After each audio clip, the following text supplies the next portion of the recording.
fresh new dye job on the beer.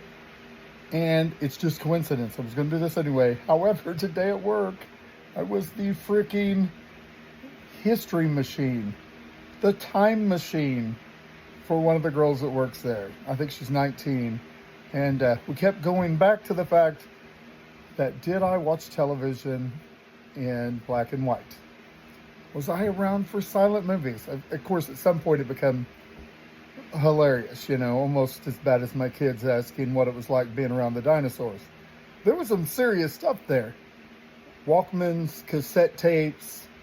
I threw out the whole pencil and the cassette tape, fixing, rewinding part. But yeah, it's really kind of devastating how little these kids know about our generation.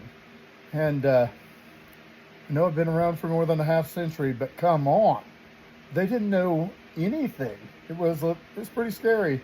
And there's a guy there in his mid-40s who didn't know some of the stuff I knew. So that was a little rough. She did get to one point, she was like, so were you around for the men walking on the moon? The answer is no, at least on that one. Who was president when I was born? I did volunteer about, 1976, 200th anniversary, and we're about to have the 250th.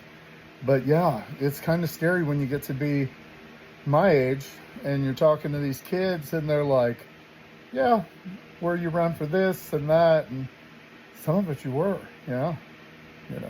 They can't even imagine rotary phones or even home phones that were plugged in.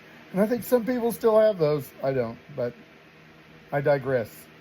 Yeah, it was pretty eye-opening.